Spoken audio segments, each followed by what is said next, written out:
안녕하세요. 역사 잠재우는 도서관입니다. 오늘 밤도 편안한 잠과 함께 역사를 만나보세요. 이 고요한 밤, 역사 잠재우는 도서관에서 드리는 오늘 밤의 이야기, 편안한 마음으로 함께 해주세요.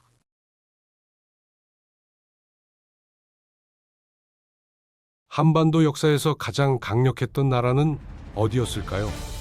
대부분의 사람들이 고구려를 떠올릴 겁니다. 만주벌판을 호령하고 중국의 대제국과 맞서 싸웠던 그 나라 말이죠.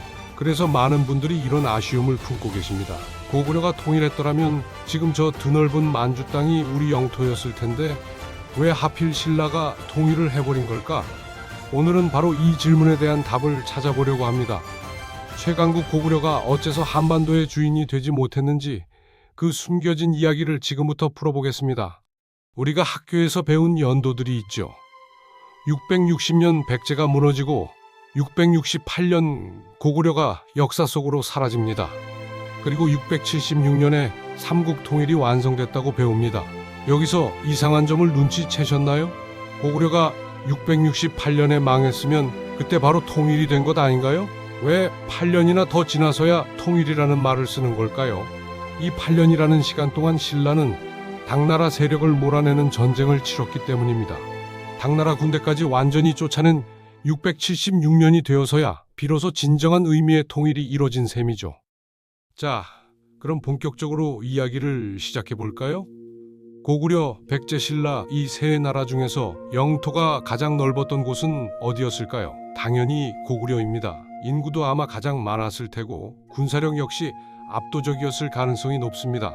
삼국 중 최강자였던 건 거의 확실한 사실이에요. 문제는 이렇게 강력했던 고구려가 결국 신라에 의해 역사의 뒤안길로 사라졌다는 점입니다. 1910년대 독립운동가들 사이에서 다물주의라는 사상이 유행했습니다.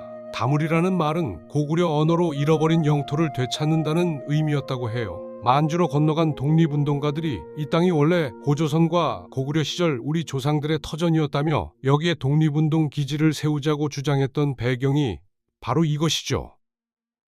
그런데 잠깐, 우리가 당연하게 쓰는 삼국이라는 표현에 대해 한번 생각해 봅시다. 고대 한반도에 정말 세 나라만 있었을까요?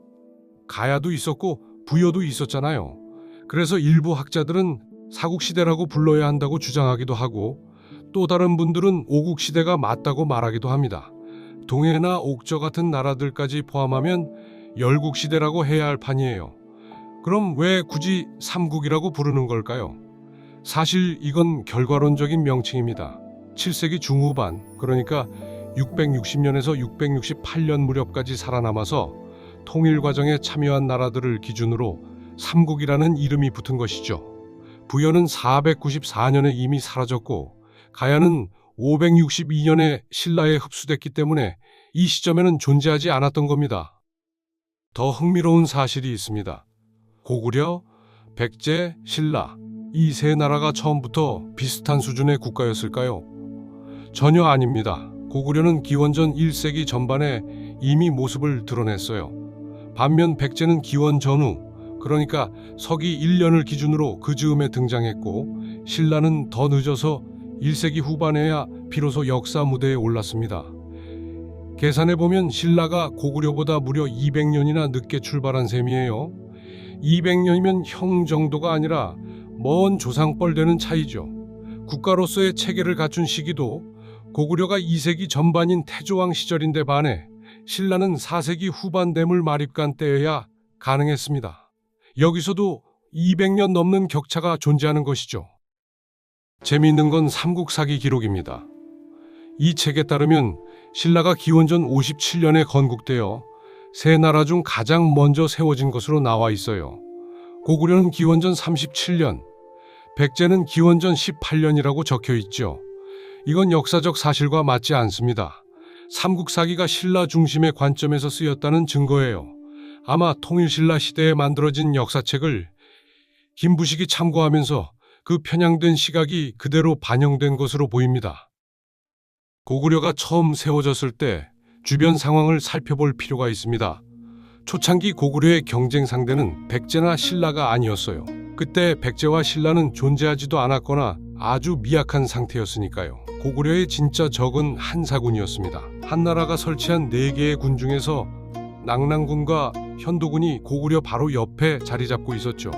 사실 고구려라는 지명 자체가 현도군 안에 있던 한 지역의 이름에서 유래했다고 해요. 이 작은 나라가 점점 커져서 결국 현도군을 밀어내고 나중에는 낙랑까지 몰아내면서 평양을 손에 넣게 됩니다. 한사군 외에 또 다른 강적이 있었습니다. 바로 북쪽의 부여예요. 부여는 기원전 4세기경에 등장해서 기원전 2세기쯤에는 이미 제대로 된 국가 형태를 갖추고 있었습니다. 고구려보다 몇백 년은 앞선 선배 국가였던 셈이죠. 중국 역사서인 삼국지 위서 동의전에는 부여에 대해 이렇게 기록하고 있습니다. 매우 부유하고 조상 때부터 단 한 번도 외적에게 무너진 적이 없다고요. 신생 국가였던 고구려는 이 막강한 부여와 치열하게 경쟁하면서 생존해야 했습니다. 시간이 흘러 고구려가 부여를 멸망시키긴 하지만 초기에는 부여가 훨씬 강력했다는 사실을 기억해야 합니다. 중국 대륙의 상황도 살펴봐야 합니다. 2세기 말 요동 지방에 공손탁이라는 인물이 태수로 부임해서 사실상 독립 세력을 구축했어요. 이 시기가 바로 우리가 잘 아는 중국의 위초고 삼국시대입니다. 총나라는 사천성 깊숙이 있어서 고구려와 아무런 관계가 없었고 오나라도 양쯔강 남쪽에 있어 역시 멀었습니다. 고구려와 가장 가까웠던 건 위나라였죠. 고구려는 공손탁 세력을 견제하기 위해 위나라, 오나라와 외교 관계를 맺기도 했습니다. 그러다 위나라가 공손탁을 제거한 후 고구려와 위나라가 정면으로 충돌하게 됩니다. 서기 244년에서 245년 사이 위나라 장수 관구검이 대군을 이끌고 고구려를 침공했어요. 수도 국내성이 함락되고 동천왕은 동해안까지 도망가는 치욕을 겪었습니다. 이때 위나라 군대가 한반도 지역의 정보를 수집했고 그 자료를 바탕으로 만들어진 게 바로 삼국지 위서 동의전입니다. 부여, 고구려, 동해, 옥저 등에 대한 기록이 담긴 귀중한 사료가 이렇게 탄생한 것이죠. 서기 300년 무렵 대륙에서 엄청난 격변이 일어납니다. 진나라가 위초고를 통일했는데 곧바로 북쪽으로 밀려나면서 이른바 5호 16국 시대가 열립니다. 흉노, 선비, 저, 갈, 강 다섯 유목민족이 각자 나라를 세웠는데 대략 16개 정도 됐다고 해요. 중국이 극심한 혼란에 빠진 것이죠. 이런 분열 상황은 중국과 국경을 맞대고 있던 고구려에게 절호의 기회였습니다. 미천왕 시대에 고구려는 본격적으로 팽창을 시작합니다. 311년에 압록강을 건너 서쪽으로 진출했고 313년에는 남쪽으로 내려가 평양성을 점령하면서 낙랑군을 역사 속으로 밀어냈습니다. 뒤이어 대방군까지 손에 넣고 다시 서쪽 요동지방으로 세력을 확장했죠. 고구 권왕 때인 333년에서 336년 사이에는 북쪽의 부여까지 공격했습니다. 동서남북 사방으로 영토를 넓혀가던 고구려의 전성시대가 열리고 있었던 겁니다. 문제는 337년에 등장한 전현이라는 나라였습니다. 선비족 모형부가 세운 이 나라는 요동과 요서에 걸친 넓은 영토를 차지하고 있었고 고구려와 정면으로 붙어도 밀리지 않을 만큼 강력했어요. 342년에는 전현 군대가 고구려를 침공해서 수도 국내성을 함락시키는 일까지 벌어졌습니다. 고구려는 현실을 인식했어요. 서쪽으로 더 나아가는 건 당분간 어렵겠다고 판단한 것이죠. 그래서 전현으로부터 책봉을 받아 형식적인 상하 관계를 인정하는 대신 서쪽 국경의 안정을 확보했습니다. 아직 북쪽에 부여가 있고 남쪽에도 갈 곳이 많은데 서쪽에서 계속 피를 흘릴 수는 없다는 전략적 판단이었죠. 바로 이 시기 남쪽에서는 백제가 급성장하고 있었습니다. 고구권왕과 맞붙게 된 백제 왕이 바로 근초고왕이에요. 근초고왕 때 백제도 남쪽으로 영토를 넓혀 마한 지역을 완전히 장악했습니다. 두 나라 모두 팽창하고 있었으니 언젠가는 충돌할 수밖에 없었겠죠. 한강 유역에 있던 백제와 압록강 유역에 있던 고구려는 원래 멀리 떨어져 있었지만 고구려가 평양까지 내려오면서 거리가 점점 좁혀졌습니다. 369년 두 나라 군대가 황해도 배천에서 처음으로 맞닥뜨렸습니다. 결과는 백제의 승리였어요. 고구려는 충격을 받았을 겁니다. 371년 예성강 부근에서 또다시 격돌했는데 이번에도 백제가 이겼습니다. 같은 해 12월 평양성 전투에서 근초고왕과 고국 원왕이 직접 대면했고, 이 싸움에서 고국 원왕이 전사하고 맙니다. 왕이 전장에서 목숨을 잃는다는 건 완벽한 패배를 의미하는 것이죠. 백제의 전성기가 시작된 것처럼 모였습니다. 하지만 백제의 이 승리는 너무 이른 것이었습니다. 고국 원왕의 복수가 거의 100년 가까이 이어졌기 때문이에요. 고국 원왕이 누구인지 아시나요? 바로 광개토대왕의 할아버지입니다. 광개토대왕, 원래 이름은 국강상광 개토평안 호태왕이라고 엄청나게 길어요. 줄여서 광개토왕 또는 호태왕이라고 부르죠. 이 왕이 할아버지의 원수를 갚기 위해 본격적으로 움직이기 시작합니다. 광개토대왕이 사방으로 영토를 확장할 수 있었던 배경에는 국제 정세의 변화가 있었습니다. 당시 요동 지역을 지배하던 후연이 내부 혼란에 빠졌거든요. 적이 약해지면 나에게는 기회가 되는 법이죠. 광개토대왕은 백제 수도 한성, 지금의 풍납토성 일대를 공격해서 승리를 거둡니다. 드디어 고구려가 1승을 올린 것이죠. 하지만 고구려 입장에서는 아직 부족했습니다. 예전에 백제가 이겼을 때는 고구려 왕이 죽었잖아요. 이번에는 성 하나 점령한 것뿐이니 0.5승 정도로 생각했을 겁니다. 나머지를 완벽하게 채운 건 장수왕이었습니다. 장수왕은 아예 수도를 평양으로 옮겨버립니다. 백제를 겨냥한 분명한 신호였죠. 더 이상 서쪽이나 북쪽으로 갈 수 없다는 현실을 받아들이고 남쪽에 집중하겠다는 선언이었습니다. 당시 북쪽에는 북이라는 강력한 나라가 들어서 있었거든요. 북위는 5호 16국 중에서도 가장 강력한 국가였어요. 고구려는 북위와 외교 관계를 맺어 장수왕이 고구려 왕으로 책봉받고 조공도 바치면서 북방 전선을 안정시켰습니다. 북위 역시 고구려를 만만하게 보지 않았어요. 고구려에 대한 북위의 평가는 반강, 즉 바야흐로 강성하다는 것이었습니다. 이렇게 뒤를 든든히 한 장수왕이 475년 백제를 공격합니다. 백제 수도를 함락시키고 계로왕을 사로잡아 처형했어요. 할아버지의 원수를 확실하게 갚은 것이죠. 백제는 수도를 잃고 웅진, 지금의 충청남도 공주까지 밀려났습니다. 여기서 한 가지 의문이 생깁니다. 서울에서 쫓겨났으면 수원이나 그 근처에서 다시 싸울 수도 있지 않았을까요? 왜 공주까지 후퇴해야 했을까요? 경부선 기차를 타고 내려가 보면 그 이유를 알 수 있습니다. 서울에서 천안까지는 큰 산이 거의 없어요. 당시 전쟁은 기병 중심이었는데 산악지형 없이 평지에서 기병을 막아내기란 거의 불가능했습니다. 그래서 천안과 공주 사이에 있는 차령산맥을 넘어서야 비로소 방어선을 구축할 수 있었던 것이죠. 반대로 말하면 고구려가 차령산맥 이북을 전부 차지하게 됐다는 뜻입니다. 한강 유역을 장악한다는 건 단순히 강 하나를 얻는 게 아니라 한반도의 허리를 움켜쥐는 것이었어요. 5세기는 고구려의 전성기입니다. 이 시대의 주인공은 장수왕이에요. 이름 그대로 오래 살았습니다. 394년에 태어나 491년에 세상을 떠났으니 98세까지 산 셈이죠. 왕위에 있었던 기간만 79년입니다. 5세기 전체가 거의 장수왕의 시대였다고 해도 과언이 아니에요. 그렇다면 이 시기에 신라는 뭘 하고 있었을까요? 아직 제대로 된 국가 체계도 갖추지 못한 상태에서 외의 공격을 받고 있었습니다. 스스로 막아낼 힘이 없었던 신라는 고구려에 도움을 요청했어요. 광개토대왕이 5만 대군을 이끌고 신라 땅으로 내려갔습니다. 외를 물리치고 가야 지역까지 진출해서 금관 가야를 무너뜨렸죠. 서기 400년 내무랑 때의 일입니다. 이때부터 고구려는 신라를 자기들의 속국으로 여기기 시작했습니다.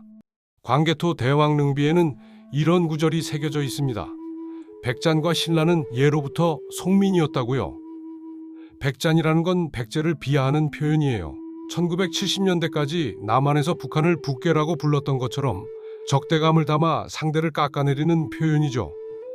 백제가 고구려의 속국이었다는 건 역사적 사실과 맞지 않습니다. 하지만 신라의 경우는 달랐어요. 경주에서 발견된 호우총이라는 고분에서 광개토 대왕이 하사한 그릇이 나왔고, 충주에 있는 고구려비에는 고구려 군 지휘관이 신라 영토에 주둔하고 있었다는 기록이 남아 있습니다. 신라의 왕위 계승 같은 중요한 정치 문제에도 고구려가 개입했으니 실질적인 속국이었던 셈이죠.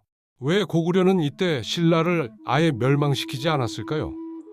몇백 년 뒤에 그 신라가 자기들을 멸망시킬 줄 알았다면 절대 그냥 두지 않았겠죠. 하지만 미래를 어떻게 알 수 있겠습니까? 고구려 사람들 생각에 신라는 영원히 자기들 밑에 있을 약소국이었을 겁니다. 게다가 고구려 중심의 세계 질서를 유지하려면 자기들을 상국으로 받드는 나라가 필요했어요. 속국을 직접 지배하는 것보다 그대로 두고 조공을 받는 게 더 효율적이었던 것이죠. 고구려의 전성기에도 그림자는 드리워져 있었습니다. 고구려가 너무 강해지자 백제와 신라가 손을 잡은 것이에요. 백제는 언젠가 한강 유역을 되찾겠다는 열망을 품고 있었고 신라는 고구려의 간섭에서 벗어나고 싶어 했습니다. 두 나라의 이해관계가 맞아떨어져서 동맹이 성사됐죠. 이것이 나제 동맹인데 혼인을 통해 더욱 굳건해지기도 했습니다. 5세기 말부터 백제와 신라가 연합해서 고구려에 저항하는 구도가 형성된 것이죠. 6세기 중반인 551년 백제 성왕과 신라 진흥왕이 군사동맹을 맺습니다. 고구려를 함께 공격하기로 한 것이에요.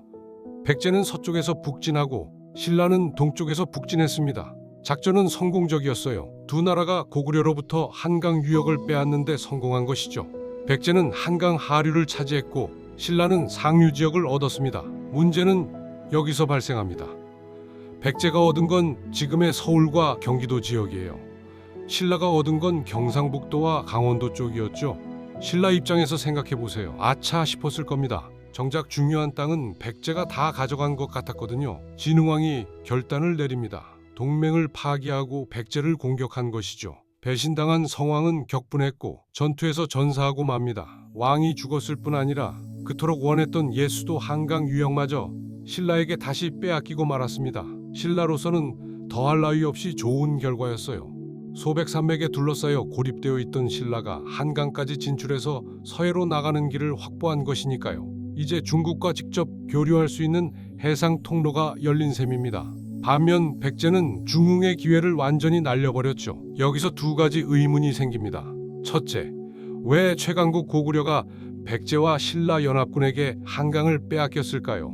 둘째, 신라가 한강을 독차지할 수 있었던 배경은 무엇일까요? 550년 전후 대륙에서 큰 변화가 있었습니다. 중국 북쪽 초원지대에서 유연이 쇠퇴하고 돌궐이 새로운 강자로 떠올랐어요. 돌궐이 동쪽으로 진출하면서 고구려를 위협하기 시작한 것이죠. 고구려는 북방에 군대를 배치해야 했습니다. 바로 그때 백제와 신라가 한강을 공격했던 거예요. 또한 신라가 한강 유역 전체를 장악할 수 있었던 건 고구려와 비밀 협정을 맺었기 때문으로 보입니다. 고구려 입장에서 백제는 과거 자기 왕을 죽인 원수의 나라였어요. 반면 신라는 그동안 속국처럼 따르던 약한 나라였죠. 둘 중 하나를 선택해야 한다면 당연히 신라 편을 들었을 겁니다. 진흥왕 순수비가 함경도까지 세워져 있는 건 아마 이런 미략 덕분이었을 거예요. 이때부터 백제의 외교 정책은 오직 하나였습니다. 신라에 복수하겠다는 것이죠. 성왕의 죽음에 대한 원한이 백제 외교를 극도로 경직시켰습니다. 외교에서 감정이 개입하면 안 된다는 걸 백제는 보여주는 사례예요. 과거에 적이었던 나라라도 현재 필요하다면 손을 잡을 수 있어야 하는데 배신의 상처가 너무 깊어서 그런 유연한 판단을 하지 못한 것이죠. 중국에서는 수나라가 남북조 시대를 끝내고 통일을 이룹니다. 고구려에게 이건 엄청난 위기였어요. 그동안 중국이 분열되어 있었기 때문에 자유롭게 세력을 확장할 수 있었는데 이제 강력한 통일 제국이 등장한 것이니까요. 수나라는 주변 나라들에게 새로운 국제 질서를 받아들이라고 요구했습니다. 각 나라의 반응을 보면 흥미롭습니다. 거란은 수나라에 사신을 보내 우호 관계를 요청했어요. 백제는 중국 통일을 축하하면서 고구려를 쳐달라고 부탁했습니다. 신라 역시 수나라에 사신을 보내 왕의 책봉을 받고 똑같이 고구려 정보를 요청했죠.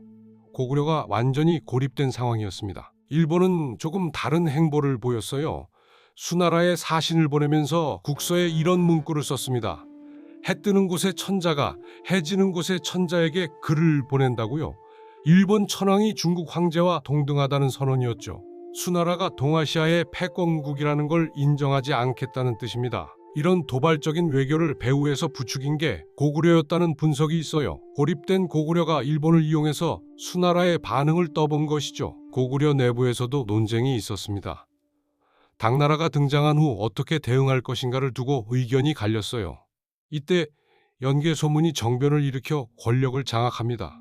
연개소문은 당나라에 대해 강경한 입장을 취했어요.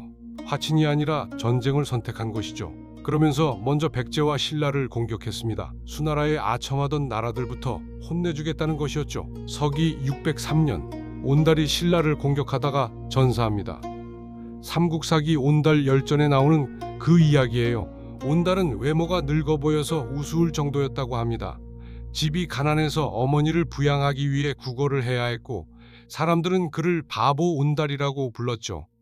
공주가 어렸을 때 울음을 그치지 않자 왕이 농담으로 이렇게 말했다고 해요. 넌 커서 바보 온달에게나 시집 가야겠구나. 공주가 16이 되어 왕이 귀족 집안에 시집 보내려 하자 공주는 왕의 옛 말씀을 지키겠다며 온달을 찾아갔습니다. 온달은 처음에 여우 귀신이라며 도망쳤지만 결국 결혼에 성공하죠. 공주가 가져온 귀한 팔찌를 팔아 농지와 집, 말과 소를 사서 살림을 시작했어요. 그리고 온달에게 무예를 가르쳤습니다. 전쟁이 일어나자 온달은 선봉에 서서 공을 세웠고 왕은 그를 사위로 인정했습니다. 온달이 왕에게 말했어요. 한강 북쪽은 원래 우리 땅인데 신라가 빼앗아 갔으니 군대를 주시면 되찾아오겠습니다. 그래서 출정했다가 아단성 전투에서 화살에 맞아 전사한 것이죠. 이 아단성이 어딘지를 두고 서울 광진구 아차산이라는 설과 충청북도 단양이라는 설이 팽팽히 맞서고 있습니다. 온달의 이야기에서 중요한 건 고구려 사람들이 한강 유역을 되찾고 싶어하는 염원이 담겨 있다는 점입니다. 더 중요한 건 고구려가 작심하고 공격했는데도 신라를 이기지 못했다는 사실이에요. 신라가 어느새 강해져 있었던 것이죠. 수나라와의 전쟁에서 고구려는 을지문덕의 살수대첩으로 대승을 거둡니다. 수양제가 110만 대군을 이끌고 왔다가 참패를 당한 것이죠. 2차, 3차 침략도 시도했지만 국내 혼란 때문에 중단되었고 결국 수나라가 멸망하고 맙니다. 고구려와 1대1로 싸워서 망한 건 아니지만 고구려 전쟁의 국력을 소진한 게 결정적이었습니다. 당나라가 들어서고 또다시 고구려를 공격해왔습니다. 서기 645년 안시성 전투에서 고구려가 또 승리를 거둡니다. 이 전투는 특별한 의미가 있었어요.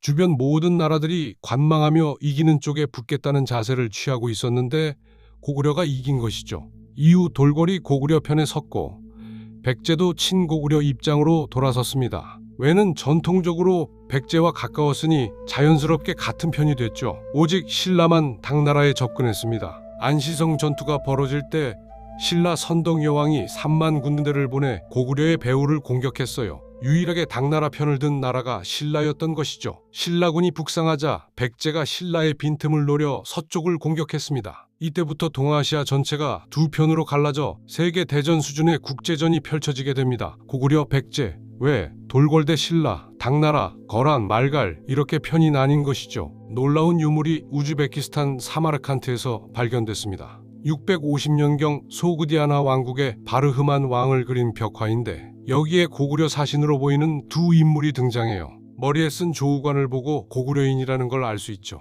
고구려의 외교가 중앙아시아까지 뻗어 있었다는 증거입니다. 당나라 서쪽에 있는 나라까지 끌어들여 포위망을 구축하려 했던 것이에요. 외교전에서는 신라가 한 발 앞섰습니다. 백제의 공격에 시달리던 신라는 처음에 고구려의 도움을 요청했어요. 김춘추가 연개소문을 만나 백제를 공격해달라고 했죠. 연개소문의 대답은 이랬습니다. 한강 이남 지역을 돌려주면 군대를 보내주겠다고요. 김춘추가 거절했습니다. 영토 문제는 제가 결정할 수 없다며 협상이 결렬된 것이죠. 다음에 김춘추는 당나라로 갔습니다. 당나라에 도움을 요청한 것이에요. 당나라 입장에서는 좋은 기회였죠. 조건을 내걸 수 있게 됐으니까요. 당나라는 고구려와 백제에게 신라를 공격하지 말라고 경고했습니다. 고구려 입장에서는 황당했겠죠. 내정 간섭이나 다름없으니까요. 하지만 이 자체가 신라 외교의 성공이었습니다. 당나라를 자기 편으로 끌어들인 것이니까요. 당나라의 전략이 바뀝니다. 안시성에서 당한 패배를 교훈 삼아 대규모 공격 대신 소규모 침공을 반복하기로 한 것이죠. 고구려는 산성을 이용한 방어에 능했기 때문에 정면 공격으로는 승산이 없었어요. 그래서 수시로 쳐들어가서 농사를 못 짓게 방해하고 백성들이 지치게 만들자는 작전이었습니다. 거의 매년 고구려를 공격했고 고구려는 매번 물리치는 데 성공했지만 승리할 때마다 상처가 쌓여갔습니다. 전쟁터가 고구려 땅이다 보니 농토가 황폐해지고 백성들이 굶주렸어요. 당나라 군대는 철수하면 그만이지만 고구려의 국토와 백성은 점점 피폐해져 갔죠. 신라가 다시 김춘추를 당나라에 보냅니다. 고구려 말고 백제를 먼저 공격해달라고 요청한 것이에요. 당나라는 처음에는 고구려가 우선이라고 했지만 전쟁이 길어지면서 신라의 전략적 가치를 인정하게 됩니다. 신라가 고구려 후방을 공격하거나 보급 문제를 해결해 준다면 큰 도움이 될 테니까요. 결국 659년에 당나라가 신라의 요청을 받아들여 660년에 백제를 멸망시킵니다. 그리고 8년 뒤인 668년 고구려의 평양성이 함락됩니다. 고구려는 왜 망했을까요? 신라보다 약해서 망한 게 아닙니다. 당나라에게 망한 것이죠. 고구려의 적은 언제나 남쪽의 백제, 신라만이 아니었어요. 북쪽에는 항상 강력한 세력이 있었습니다. 중국의 여러 왕조나 유목 국가와 싸우면서 동시에 남쪽과도 싸워야 하는 양면 전쟁의 불리함을 끝내 극복하지 못한 것이죠. 고구려 멸망의 원인으로 지배층 분열을 꼽는 시각도 있습니다. 연개소문이 죽은 후 장남 남생이 권력을 계승했는데 동생 남건과 남산이 형을 밀어내고 권력을 차지했어요. 남생은 당나라로 망명해서 고구려 공격에 가담했고 연개소문의 동생 연정토는 신라에 항복했습니다. 하지만 저는 조금 다르게 생각합니다. 전쟁에서 이길 때는 분열이 드러나지 않아요. 질 때 분열이 심해지는 법이죠. 분열은 패배의 원인이 아니라 패배의 결과일 수 있습니다. 형제 간의 다툼에서 원인을 찾는다면 더 근본적으로는 모든 권력이 한 사람에게 집중된 구조가 문제였어요. 연개소문이 죽자마자 혼란이 생긴 건 그 때문이죠. 연개소문의 강경 정책도 문제였습니다. 당나라에 대한 일방적인 강경책은 외교의 유연성을 없앴어요. 더군다나 그 강경책이 자기 권력을 유지하기 위한 것이었다면 더 심각한 문제죠. 국내 정치적 이유로 외교 정책이 경직되면 그것이 결국 나라를 망하게 할 수도 있습니다. 정리해 볼까요? 삼국만 놓고 보면 고구려가 분명히 최강이었습니다. 이건 부정할 수 없는 사실이에요. 하지만 동아시아 전체로 시야를 넓히면 이야기가 달라집니다. 동아시아 최강국은 수나라와 당나라였어요. 삼국 중에서 고구려보다 약한 신라가 동아시아 최강국과 손을 잡고 고구려를 멸망시키는 것, 이건 충분히 가능한 일이었습니다. 결국 고구려가 삼국을 통일하지 못한 이유는 군사력이 부족해서가 아닙니다. 수나라와 당나라의 통일로 바뀐 동아시아 국제질서에 적응하지 못하고 외교에서 실패했기 때문이에요. 우리 역사를 한반도만의 시각으로 보면 뭔가 부족합니다. 근대 이전에는 동아시아가 곧 우리의 세계였기 때문에 동아시아사의 관점이 필요한 것이죠. 최강국 고구려가 지배층 내분으로 망했다는 해석도 결국 삼국 간 전쟁만 보기 때문에 나오는 결론입니다. 내분이 국력을 약화시킨 건 사실이지만 거기서 우리가 얻을 교훈은 별로 없어요. 동아시아 국제질서의 변동에 능동적으로 대응하지 못한 것이 멸망의 주요 원인이다. 이렇게 봐야 역사가 오늘날 우리에게 주는 교훈이 됩니다.